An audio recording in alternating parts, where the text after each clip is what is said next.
Բարի երեկո, Ազատությունը ուղիղ եթերում է մարզա համերգային համալիրից, այստեղ քիչ առաջ ավարտվեց Ավրորա 2017 մարդասիրական նախաձեռնության մրցանակաբաշխությունը, քիչ առաջ հայտնի դարձավ, որ այս տարվա դափնեկիրը Թոմ Քաթինան է, բժիշկ, ով աշխատում է Հարավային Սուդանի Նուբայի լեռներում։ Քաթինային մրցանակը շնորհվել է միսիոներ բժիշկ են անշեմ, նրան շնորհվել է մարդկայնության նկատմամբ հավատը վերականգնելու համար, այսպես է Ավրորայի պաշտոնական հաղորդագրության մեջ նշվում։ Նշենք, որ Թոմ Քաթինան Նյու Յորքից է, նա ամերիկացի է, բայց արդեն 10 եւ ավելի տարիներ աշխատում է Աֆրիկայում, մասնավորապես Հարավային Սուդանում։ Նա հազարավոր մարդկանց կյանք է փրկել, լինելով մշտական ներկայություն ունեցող միակ վիրաբույժը Սուդանի Նուբա լեռների պատերազմական գոտում, որտեղ մարդասիրական օգնությունը բավականին սահմանափակ է, բայց նա այնտեղ ունի հոսպիտալ եւ չնայած երբեմն լույսի ու ջրի պակասին,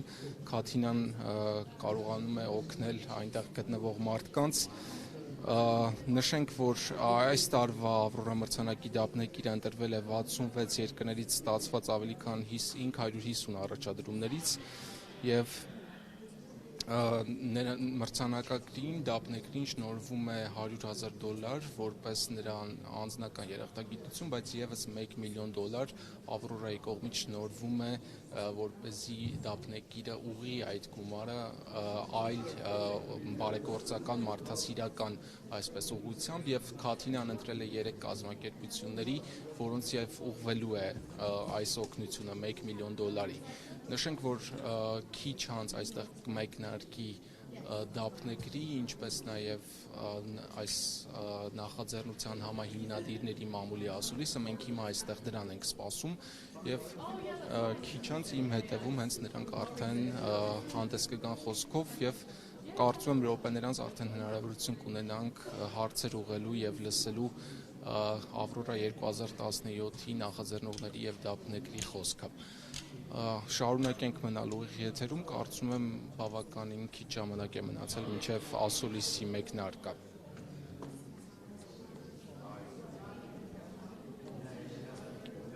Եվ շարունակելով Քաթինայի մասին պատմել, նշեմ, որ իր $1 միլիոն, որ Ավրորան տրամադրելու է Քաթինային, նա որոշել է ուղղել Աֆրիկյան առաքելության առողջապահության հիմնադրամին, կաթոլիկ առողջապահական առաքելության խորհրդին եւ Գերմանիայում գործող մի կազմակերպության, որը եւս աջակցում է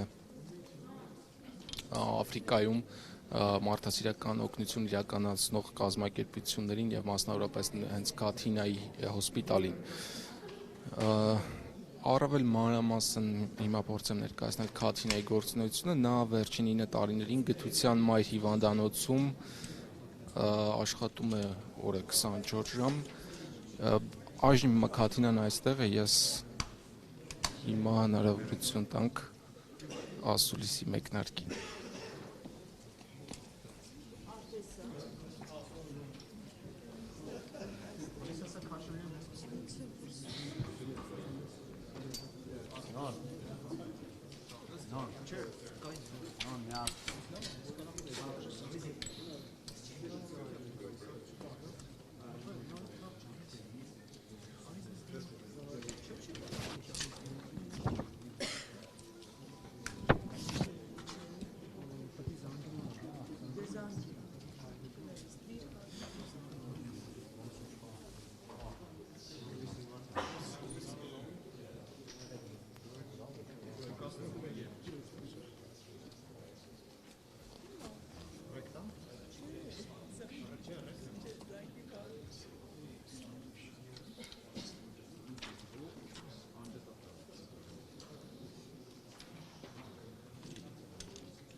Okay, I think we're going to get started.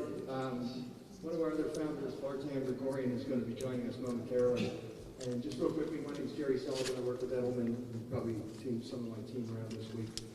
We've had the good fortune of working with Ruben and Bartan and Nubar since the inception of this program. It's fantastic, and I thought tonight was incredible. But we're really here tonight to celebrate Tom. And I have the good fortune of being able to ask Tom the first question as the 2017 laureate. And, you know, I thought about this long and hard. What I found out is Tom went to Duke University. So I was going to ask him, you know, Tom, why is it that we all hate Duke University's basketball team so bad? But I knew we'd be here all night, so I'm going to make it much simpler. And then we'll open it up to questions. I think really what we would all like to know is, what does this prize mean to you, and what does it mean to the people that you're serving in the Nuba region? So, my first 7 years, it's on them. Keep going. Well, yeah, I think, you know, for me, the value of the prize, of course, it's good to have the money to help other organizations, but the main thing, first off, is to bring attention to and highlight the atrocities and the problems going on in the Nuba Mountains of Sudan. It's a conflict which has been off the radar for quite a while. The Sudan government now is gaining traction and getting in good graces with Western governments. And I think this will shed a highlight that the Nuba Mountains are still in crisis. We've got a famine, almost a famine going on there, really severe food shortages. There's no peace. There's been a bit of a ceasefire, but we're waiting for problems to start again once dry season comes. So I hope to shed light on the conflict there. And perhaps a second to shed light onto what the positive work the church is doing in Sudan.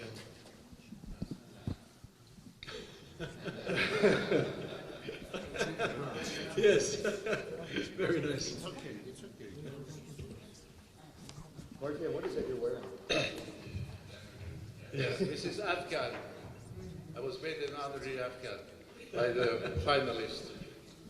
This looks like Karzai's robe. Yeah. Well, why don't we open up the questions? Start here.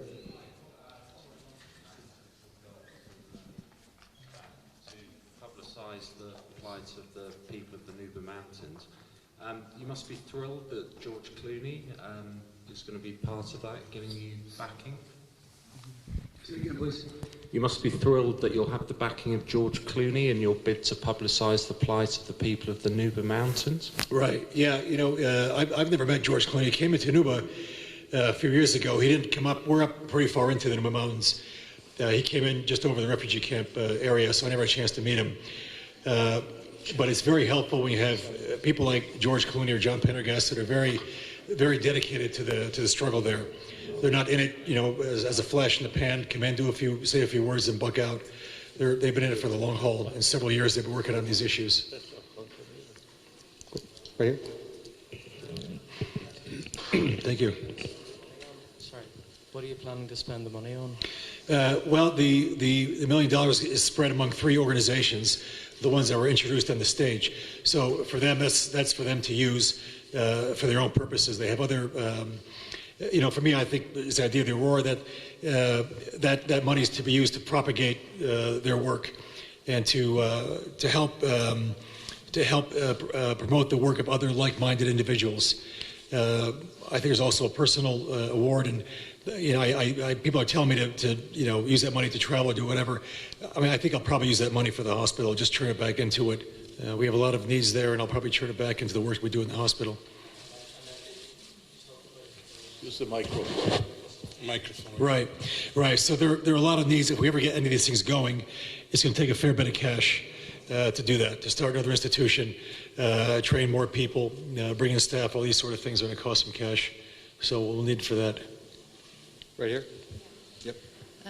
Thank you. I'm more focused on Armenians to ask, do you think this Aurora Prize would never happen if there was not the genocide of Armenians in 1915, and what it means for Armenians? Is it just overcoming the trauma and the circumstances of the genocide, or it means more for Armenians and the current state of Armenia? Thank you. I don't understand. Could you come forward and ask, because I did not hear, I'm sorry. The question was, if I understand correctly, what it means for Armenians? Yes, actually, I mean, why Armenians benefit from this prize?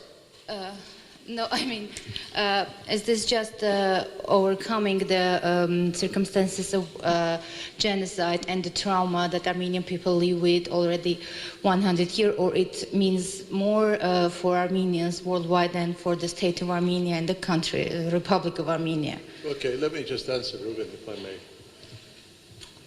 I am a historian, and I've read lots of Armenian literature. I graduated from Collège Arménien, which was one of the leading Armenian schools in Lebanon.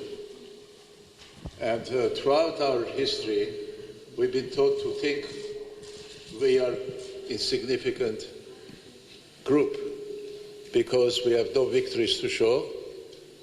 We are struggling, we are dispersed, and others.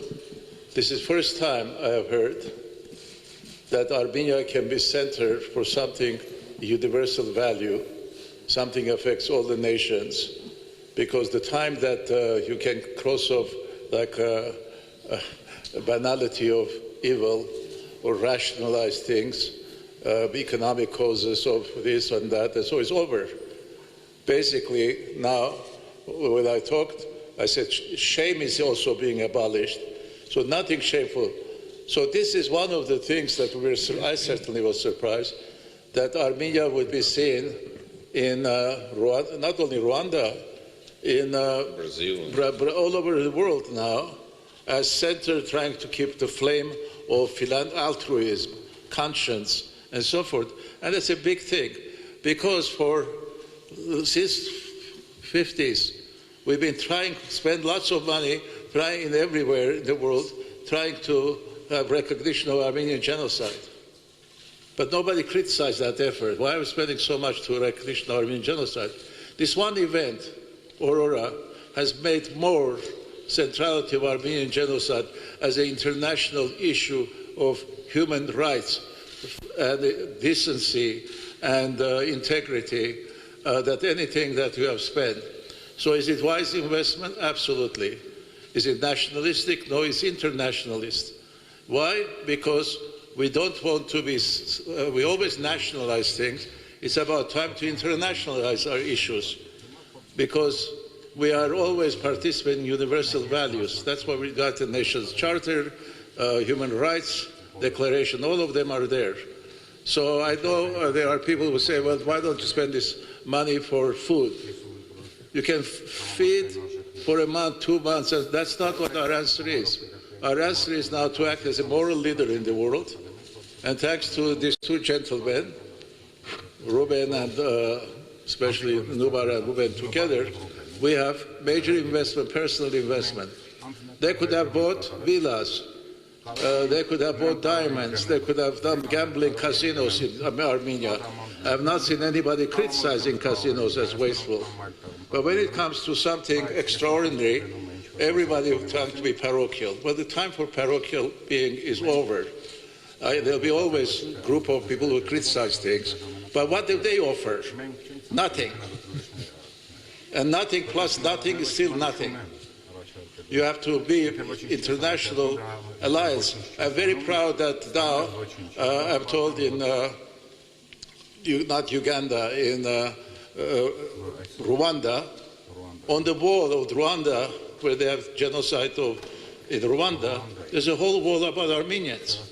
It's due to Peter Balakian, a poet, Pulitzer Prize winner, who went there, who formed a committee in Rwanda and Burundi for Armenians. So that's a noble attitude.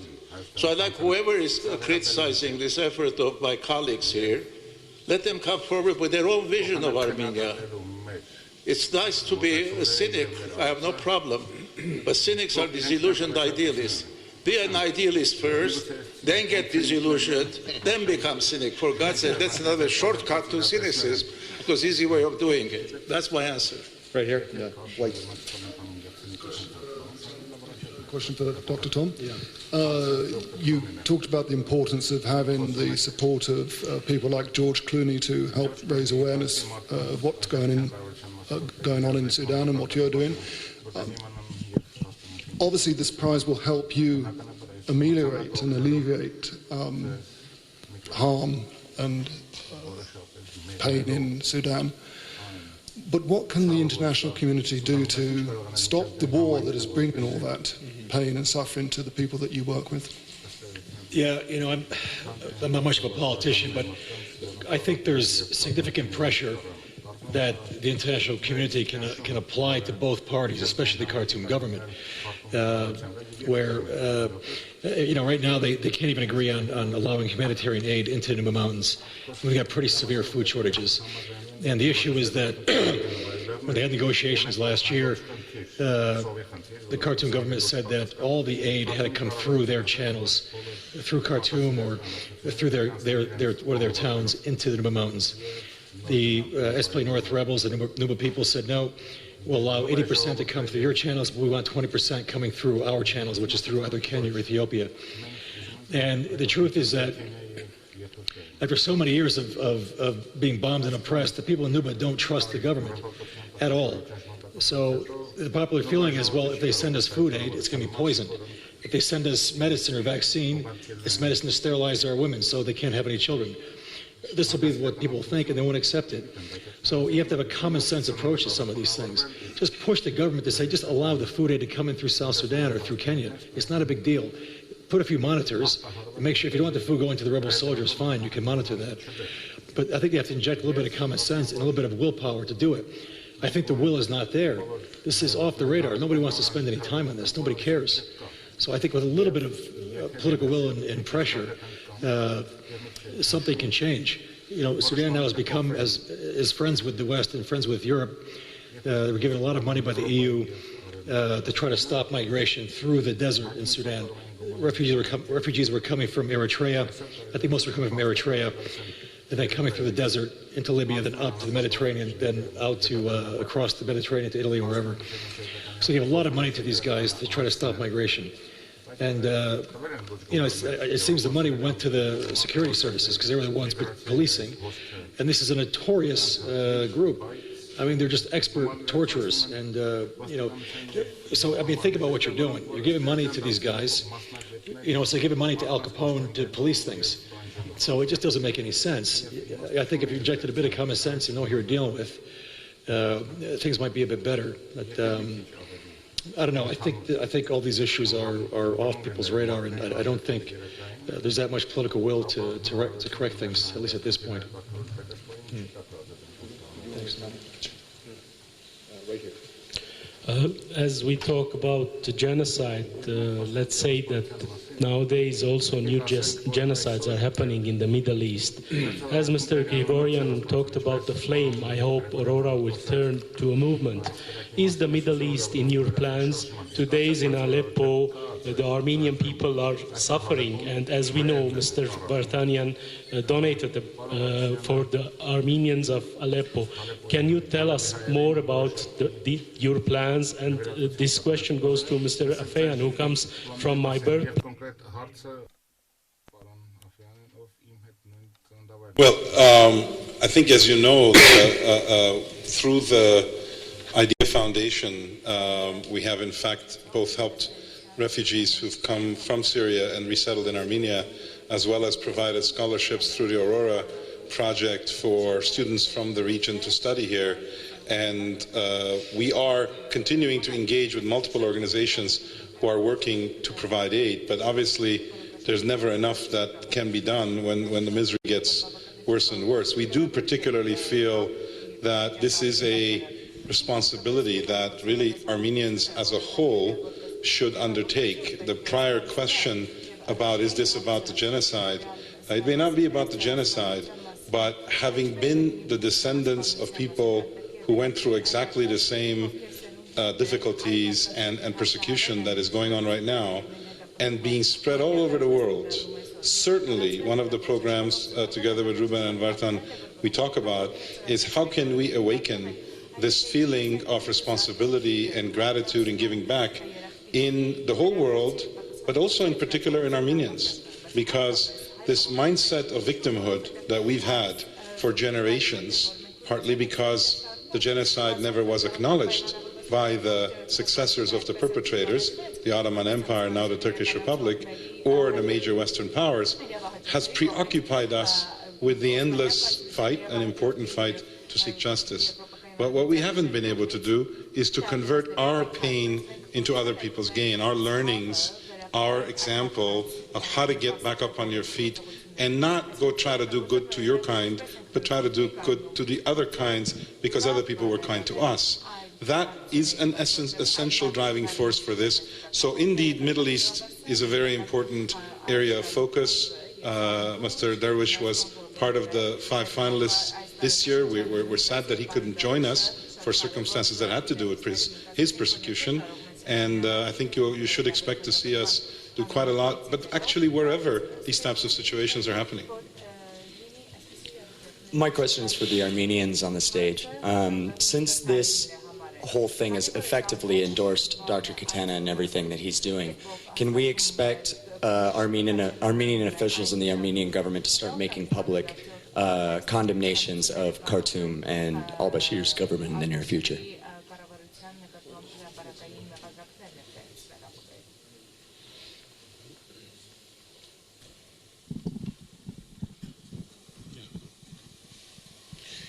No. I think I want to answer this question. I think you can see it, what they're doing. It's not linked to any government. And we believe with our initiatives it can be successful only with coming from humanitarian institutions. Not because we don't respect or trust governments, but I think it's always very difficult when you are a government not to take some position about who is right, who is wrong, whom you're supporting, not supporting. Here, we're trying to say we're neutral. We're not taking any sides. If a person is really saving lives of other people, doesn't matter which side he's staying. And this is a very important element for understanding of our position in terms of all these stories, because like Margaret Barrington today, she doesn't have a passport because the president of Burundi decided that she is a criminal. Okay, we cannot judge if she is criminal. We don't want to go how the Armenian government is interact with the Burundi government. I'm not talking about more difficult situations like Syria. I'm just going very neutral example. That's why we believe Avrora's success is coming from the point of being international, independent, transparent, and professional. Good evening, gentlemen. Congrats to Dr. Tom, first of all. One more addition. I just want to add one line to the question. As you know, George Clooney has his own foundation, is co-chair of our selection committee. He has condemned Khartoum and others at the war. So the policy that we have in our organization to help people as much as possible and not to be overtly political does not prevent members of our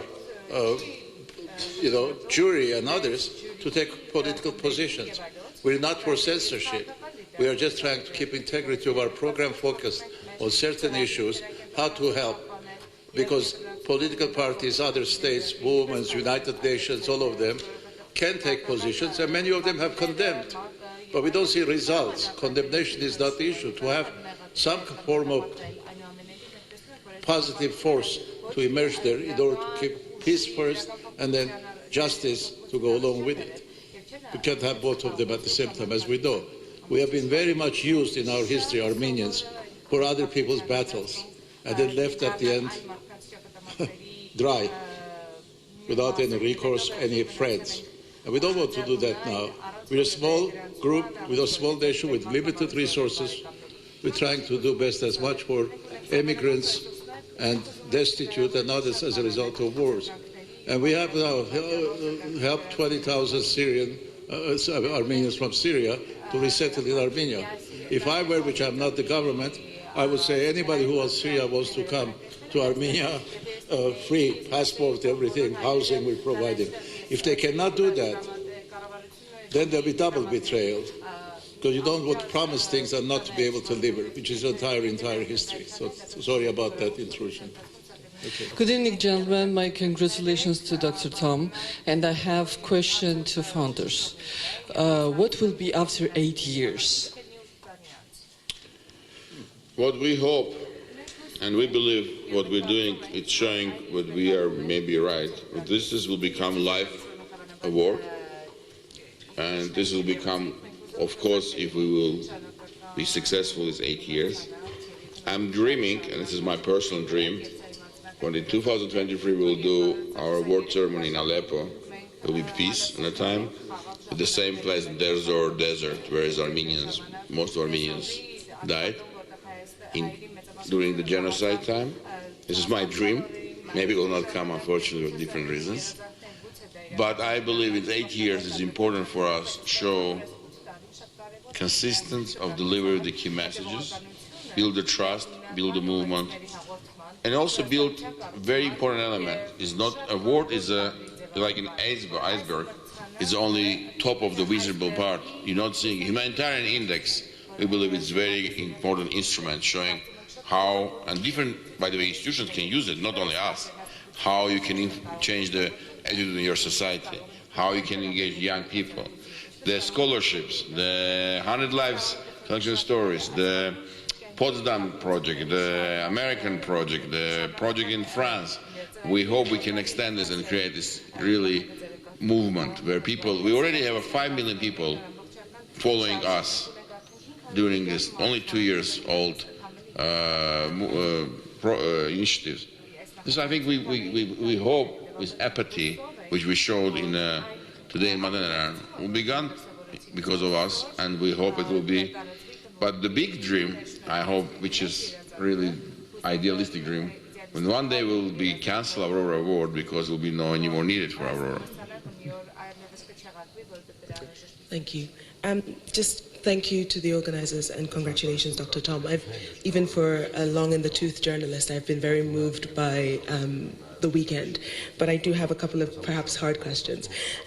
My first is to the organizers, which is, what is the purpose of the index? Because usually indexes are used to name and shame governments, right? If it's a democracy index, or, the idea is that by producing this results, you're going to be able to trigger action. Particularly with this index, what are you hoping to do with that? To you, Dr. Tom, my question is, I have no doubt of the sincerity and the commitment of your work, but there will be no doubt people who will look at you and say, oh, I'm sure you've heard the white savior trope.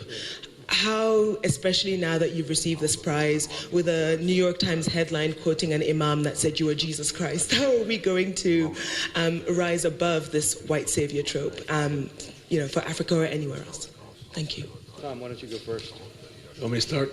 Yeah, it's an easy one. Yeah, right. This, I've heard this a couple times before, this idea about a white savior complex. And I think my response to that is, I think we're all children of God, right? We're all made in the image and likeness of God. We're all the same. So whether you're black or white doesn't make any difference. So I'm a human being. At this point, I'm taking care of all African people. Not a single white person I take care of. But what's the difference? Just because my color, I can't take care of them?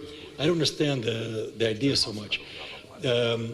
I know where it's coming from, and okay, maybe you get too much publicity or whatever, but I think the way I look at it is I don't see myself different from them. We're the same. The people in the Mountains treat me as the same. I remember one thing that I really love about them, when I've been there maybe a year or two, and I was sitting, at that time they had these small tea shops, and I was sitting there having tea with somebody else, and one of our staff came by, and we just say, hey, how you doing? And we just kind of waved to him. And I saw him talking to the owner of the tea shop. There was just a little hut there. And then he took off. And then we got up to pay our 2 or 3 pounds for the tea. And the owner said, no, this guy paid for you. So, that to me said that they look at me as an equal. I'm not above them. They can also come and pay for my tea or whatever. So I approach it from that point that, we're brothers and sisters. These are, for now I'm taking care of these guys. Who knows, in the future I'll take care of white people. I try not to see it as a boundary.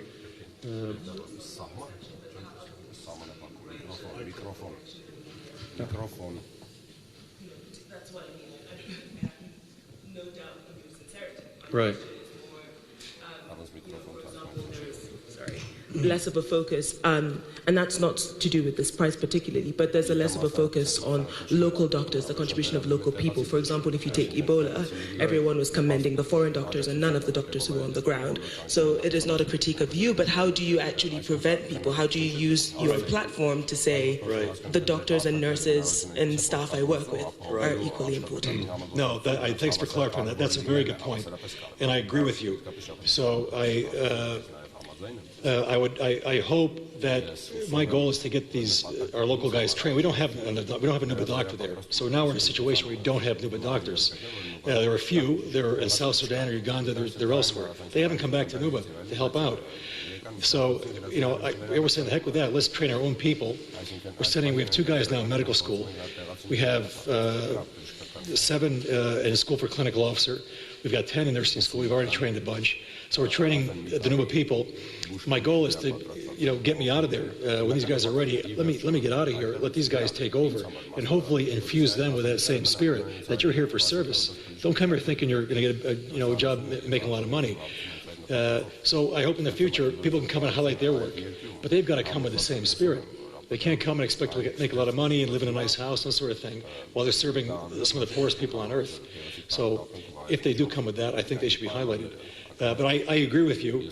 I also don't like the idea of highlighting, say, one white guy that comes in and does work and you ignore the other people that are around him. I agree with you.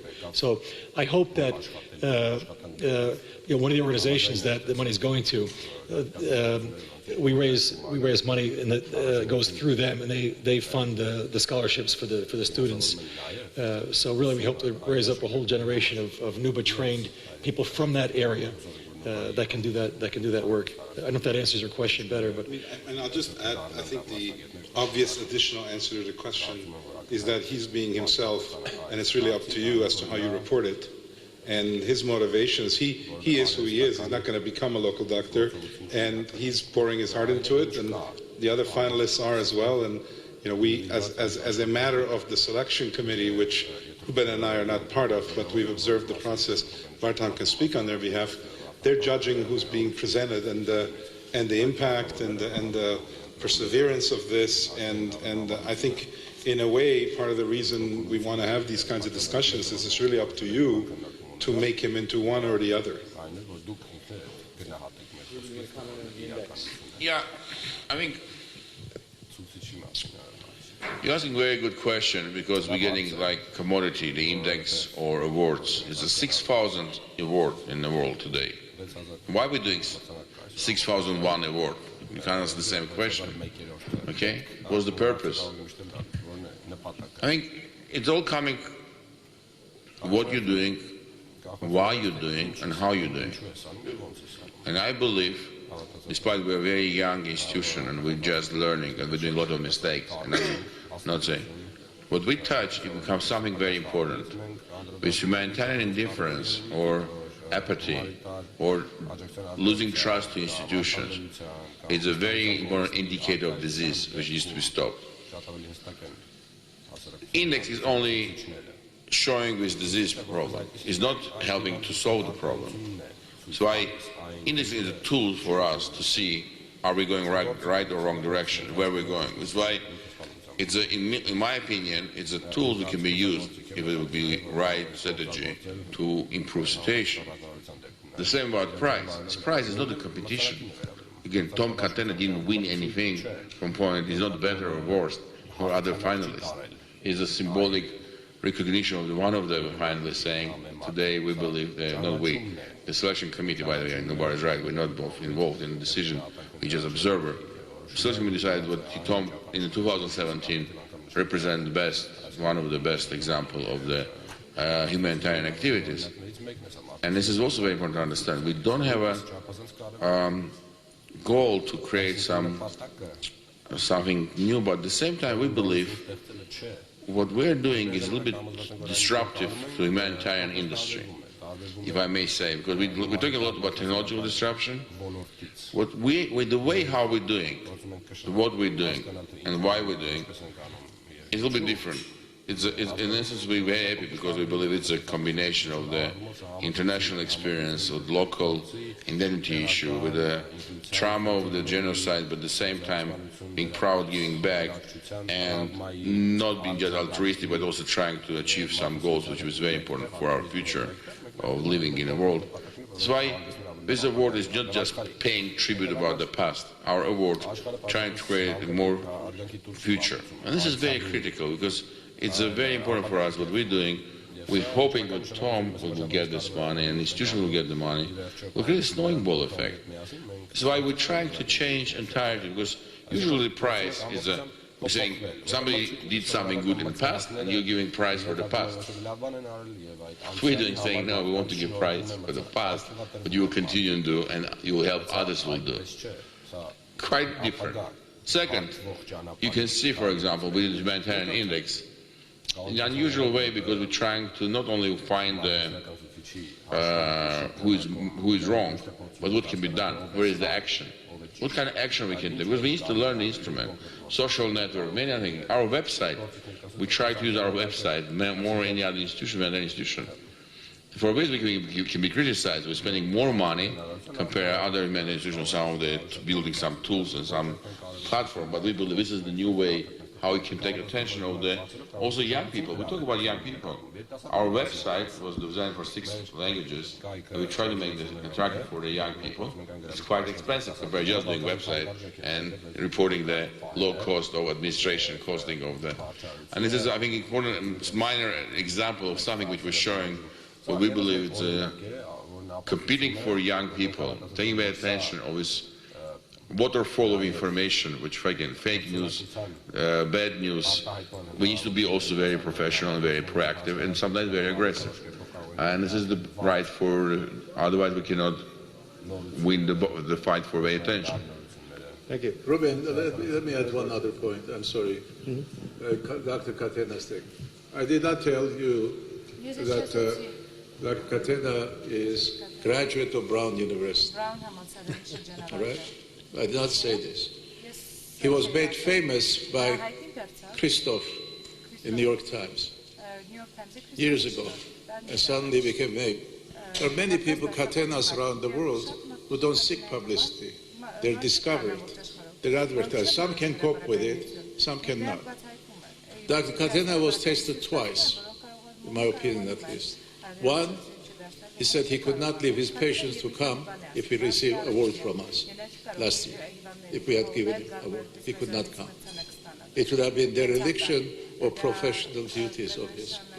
How many people now talk about their professional standards not permitted? Very few. If he came here, he could, here I used to talk about America, he'd be a very rich doctor. He's not sought that.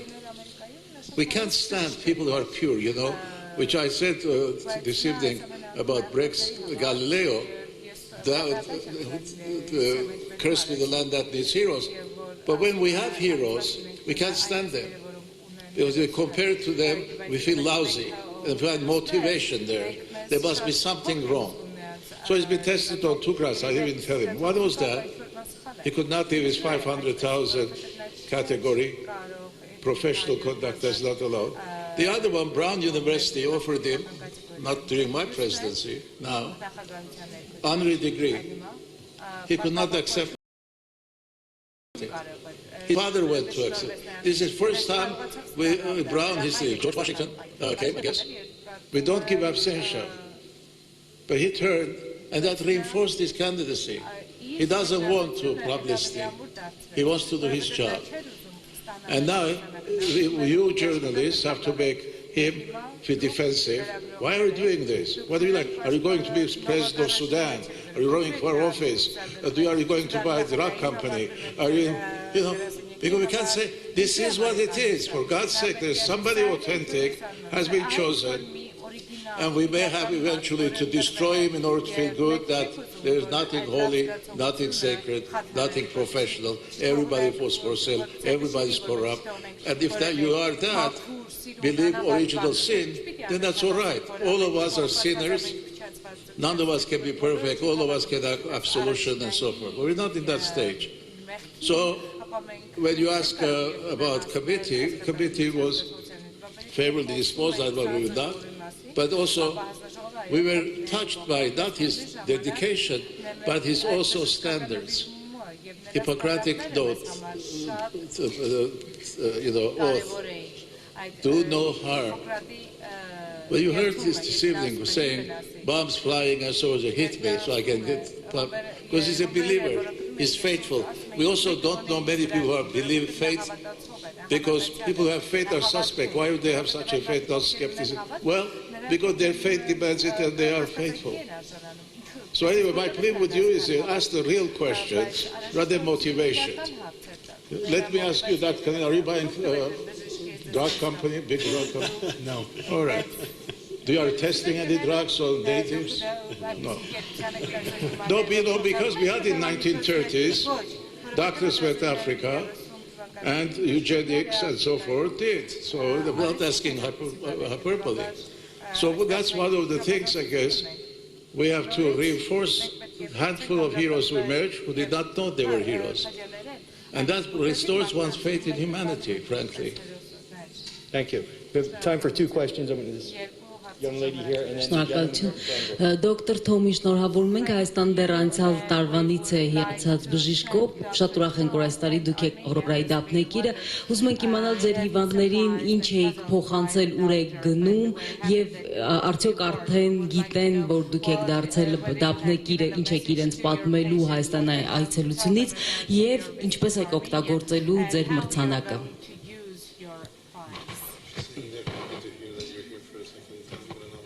Nubar, could you repeat it out loud so everyone else can understand the question? I understood it, but my translation skills are good at his level, but no.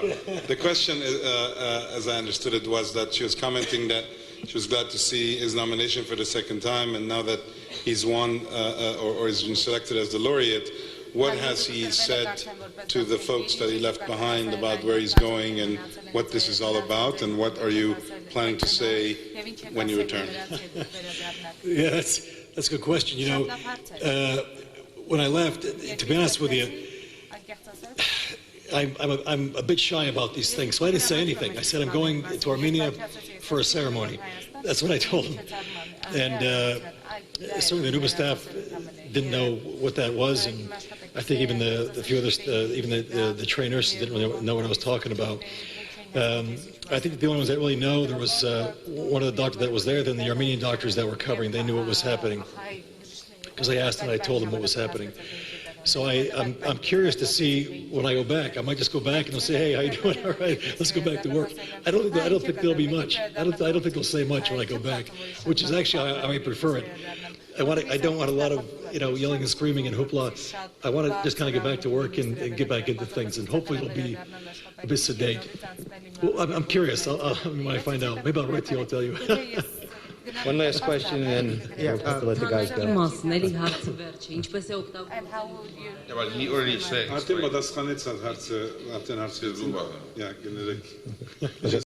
Just say, asking about how the prize money will be used, and we said that before she came. It was already answered. Okay. Question for Dr. Tom. My understanding is that there's a ban on aid activity and medical activity in the Nuba Mountains, and that's why. And you've defied the ban. You're the only doctor working there.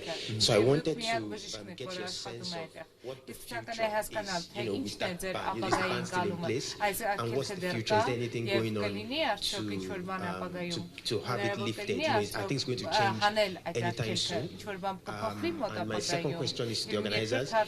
Is there any ambition or effort on your part to kind of get other wealthy individuals around the world, to put their money to use, humanitarian initiatives elsewhere in the world? I mean, even in Africa, there are tons of people who've got the money, but probably don't know how to put it to use, haven't seen a model or anything. So is there any ambition or effort on your part, maybe to just help get learning points that can expand this circle of wealthy people? Թոմին եւ հետո մյուս երկու հարցին Ռուբենը եւ Նուբարը պատասխանեն։ Այսպեսով ինչ վերաբերում է երկիրքին, դա ճիշտ բառ է։ Մենք ապստամբների կողմից աղթված տարածքում ենք ապրում, հետեւաբար ես մի քանի հայրենասների հետ այնտեղ աշխատում եմ, բայց իրավիճակը այնպեսին է, որ քաղաքացիական պատերազմի վերջին մի քանի ամիսների ընթացքում եղել է ժամանակավոր հրադադար are still very far from reaching any common ground. So I think they'll probably stay in this limbo of ceasefire for a while.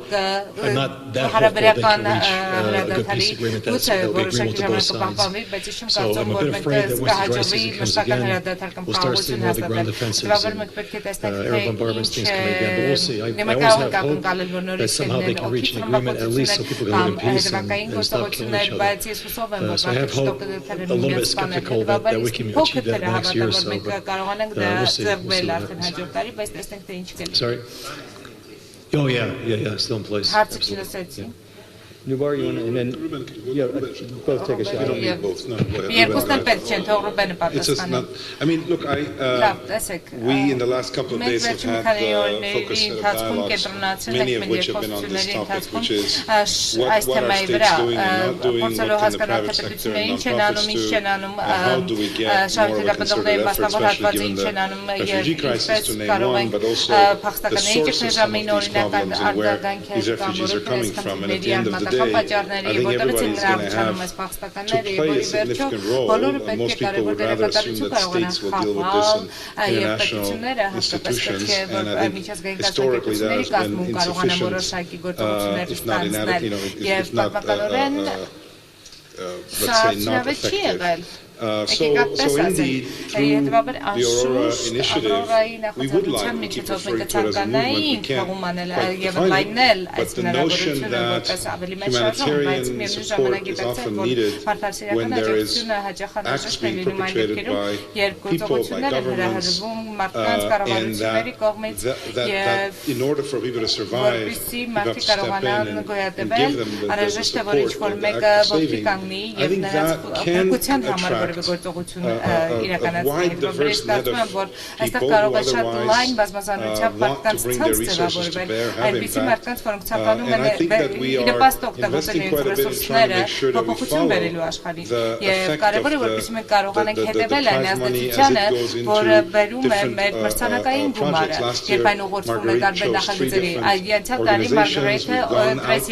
documented what work they're doing. Certainly with Dr. Katina, there'll be another few organizations that are very well versed in this activity, and you're right in pointing out that the more people see effectiveness and the more they see the stories behind what inspires this work, the more they're going to be, we hope and expect, following our lead and expressing their gratitude in action. So I know the gentlemen have some things they have to do, so thank you all for coming out, and if you have any additional questions, we can try to help you out. See some of the folks around the room in the communications team.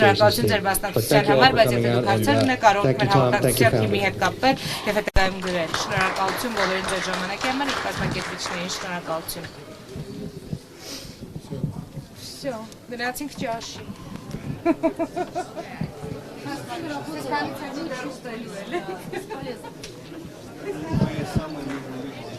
Я тут чувствую себя беспорядком. Просто надо понять, для чего все это делать.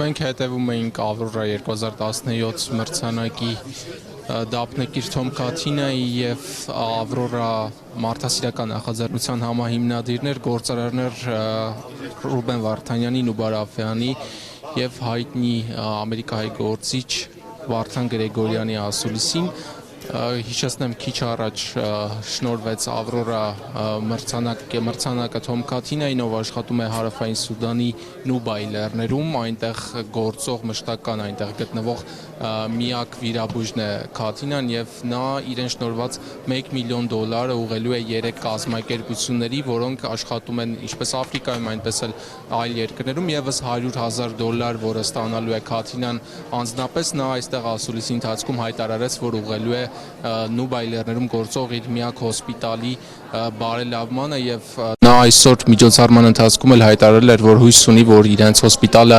կդառնա ակադեմիայի նման մի բան, այսինքն հնարավորություն կունենա ինքը դասավանդելու եւ պատրաստելու նոր բժիշկներ, հավանաբար որպեսզի ինքը միակ բժիշկը չլինի այդ դժվարին պայմաններում։ Ազատությունը ուղիղ եթերում ներկայացնում էր ձեզ այս մրցանակաբաշխությունը, վաղը մենք առավել մանրամասն կանդրադառնանք այսօրվա մրցանակաբաշխությանը եւ առավել կարեւոր կտորները ձեզ կներկայացնենք։ Ես այսօր այստեղ հնարավորություն ունեցա նաեւ խոսելու հայտնի շախմատիստ Լևոն Արոնյանի հետ, նրա հետ կարճ հարցազրույց ունենք, որը վաղը արդեն կհրապարակենք, պես որ հետևեք Ազատությանը, մենք կրկին ուղիղ եթեր կվերադառնանք վաղը ցերեկը 12:00-ին։ Մինչ հանդիպում։